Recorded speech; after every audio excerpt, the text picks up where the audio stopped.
हमारा और हक हमारा, वक्फ हमारा और हक हमारा।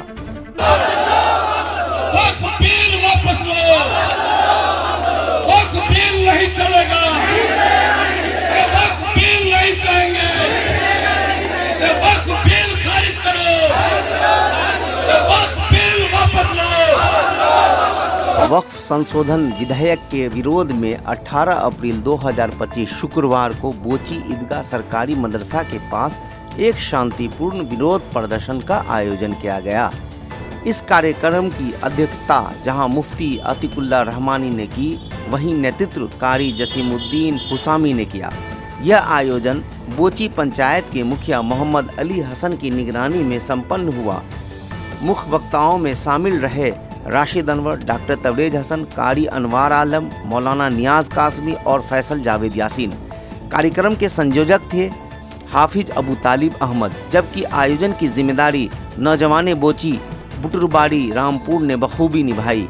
यह विरोध कार्यक्रम पूरी एकजुटता, अनुशासन और संजीदगी के साथ सफलतापूर्वक संपन्न हुआ, जहां लोगों ने अपने हक और अस्मिता के लिए बुलंद आवाज़ उठाई।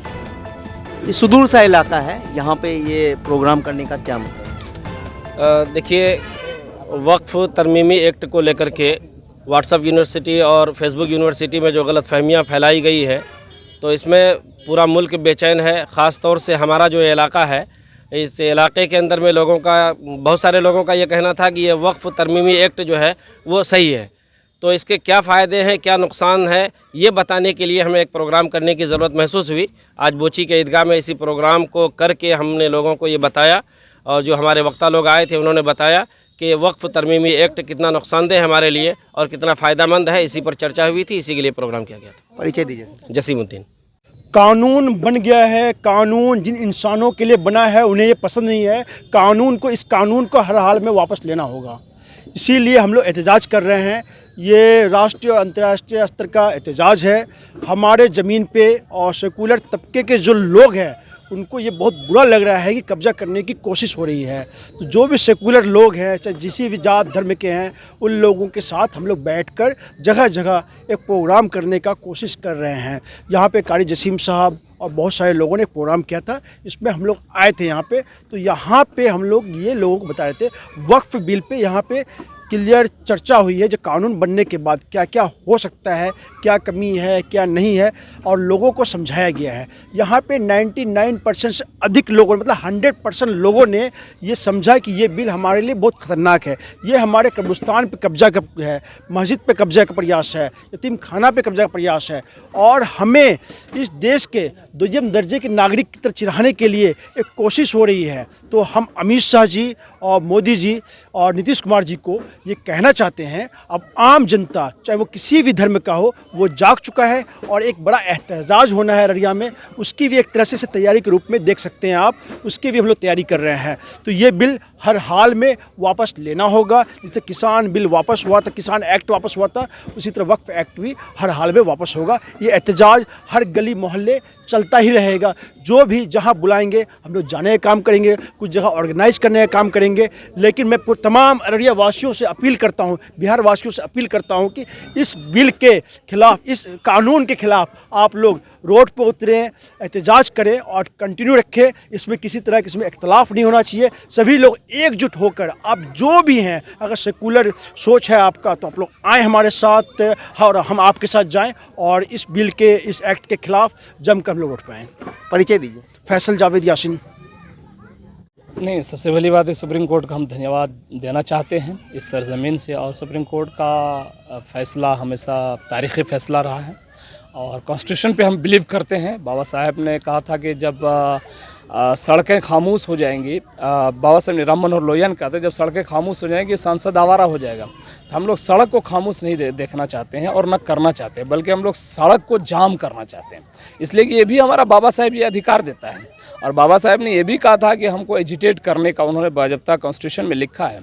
और सुप्रीम कोर्ट की जहाँ तक बात है, आपको पता होगा कि जब राम मंदिर का डिसीजन आया था तो उसमें एक लफ्ज़ कहा दिया था, द इंडियन कॉन्स्टिट्यूशन इज़ इनफ्लेबल, है ना, यानी भारत का जो संविधान है वो लचीला है। अब जब किसान जो बिल था वो जब वापस हो सकता है तो ये बिल क्यों नहीं वापस हो सकता। आप तो अनडेमोक्रेटिक वे से पास करवा करके, आपका जो है बहुमत था आप निकलवा करके धड़ाधड़ जो है राष्ट्रपति से एकदम साइन वाइन करवा दिए। लेकिन आप सोचिए कितनी शर्मनाक बात है, इस देश में अगर सबसे बड़ा कोई चीज़ है वो कानून है, वो सर्वोच्च न्यायालय है। अब उस न्यायालय पर भी सवाल खड़ा करते हुए अभी जो है पूर्व उपराष्ट्रपति जगदीप धनखड़ जी क्या कह रहे थे कल। अब बताइए, वो कह रहे हैं कि जो यहाँ के जो सुप्रीम कोर्ट है उसको कौन अधिकार देता है कि वो जो है सरकार की बनाई हुई कानून को जो है उसमें हस्तक्षेप करे। अब हम ये सवाल करना चाहते हैं, क्या राष्ट्रपति हो या उपराष्ट्रपति या प्रधानमंत्री हो, क्या वो कानून से बड़ा है? बिल्कुल कानून से बड़ा नहीं है। इसी देश में बहुत सारा ऐसा इतिहास और बहुत सारे घटनाएं घटी है कि जिसमें राष्ट्रपति को और जो प्रधानमंत्री उनको भी शोकॉज नोटिस मिला, ऐसी बात नहीं है, इसी देश में मिला है। और हम लोग तो वो क्रांतिकारी धरती से बिलीव करते हैं कि जहाँ फणीश्वर नाथ रेणु और ईसा फरताब की ये सरजमीन है। इस सरजमीन में हम लोग तो ये भी कर सकते हैं कि अगर बस चले तो सबका पुतला दहन करेंगे, और पुतला दहन करने का भी हमारा कॉन्स्टिट्यूशनली राइट्स है, वो अधिकार है, और वो करेंगे। जब हम लोगों का बड़ा प्रोग्राम होगा तो उनका भी पुतला दहन करेंगे, उनको भी हम लोग ये बात चेताएंगे। ये जो ज़बरदस्ती हमारे ऊपर, हमारा ही कानून है, हमारा ही पंचायती है, हमारे दरवाजे में नहीं कीजिएगा, हमको पूछ के नहीं कीजिएगा। बगैर पूछे हुए आप चुपचाप पास कर लीजिएगा, बोलिएगा आपके ऊपर थोप दिए, तो ये नहीं चलेगा। इसी को हम लोग रिजेक्ट करने के लिए यहाँ पे बोची में आज कारी जसीम साहब के नेतृत्व में जो प्रोग्राम हुआ, इसको हम लोग यहाँ से एक संदेश देना चाह रहे हैं, एक बहुत बड़ा संदेश देना चाह रहे हैं कि हम लोग उसको नहीं मानते हैं। और ये हर गांव हर पंचायत में हो रहा है, क्योंकि 8 अप्रैल को हम लोगों ने वक्फ बचाओ संविधान बचाओ मंच अररिया के द्वारा हम लोगों ने, अररिया के तमाम नौजवानों ने बहुत बड़ा कैंडल मार्च निकाला। उसी का जो है एक सिरा से समझिए हर गाँव पंचायत में फैल गया है, और ये फैलेगा पूरे देश में और पूरे हर जगह। शाहीन बाग से भी बड़ा आंदोलन ही खड़ा होगा, और करेंगे हम लोग आंदोलन। ये कॉन्स्टिट्यूशनली हमारा राइट है, कोई रोक नहीं सकता है, ये अधिकार है हमारा लड़ने का। उसी के लिए हम लोग यहाँ पे आज इकट्ठा हुए थे। परिचय दीजिए आप। डॉक्टर तबरेज हसनपुर, छात्र नेता, जवाहरलाल नेहरू यूनिवर्सिटी।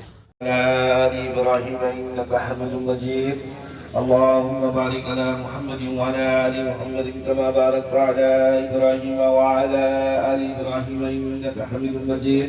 या अय्युहल्लज़ीना आमनू इस्तईनु बिस्सब्रि वस्सलाह इन्नल्लाहा मअस साबिरीन इन्नल्लाहा अला कुल्लि शैइन क़दीर। या अय्युहल्लज़ीना आमनू तूबू इलल्लाहि तौबतन नसूहा इन्नल्लाहा मअस साबिरीन। इलाहुल आलमीन रहम का, करम का, वाफियत का मामला फरमा। इलाहुल आलमीन ये जो है मजमा यहाँ आए थे और जो अपने हक और हुकूक की लड़ाई लड़ने के लिए, अल्लाह रब्बुल इज्जत इस मजमे को और जो इस हमारे को अल्लाह इन सब को कबूल फरमा। इलाहुल आलमीन जो आवाज़ लगाए, इस आवाज़ पर लब्बैक कहते हुए अल्लाह हम सब जो है इस पर हर वक्त तैयार रहें, क्योंकि हम लोगों को जो है इसकी अल्लाह तमाम उम्मत मुस्लिमा को माफ फरमा। अल्लाह जहाँ जहाँ भी मुसलमान किसी भी तरह किसी भी लाइन से परेशान हाल है, उनकी परेशानियों को दूर अता फरमा। इलाहुल आलमीन खास तौर से इस प्रोग्राम को कबूल फरमा।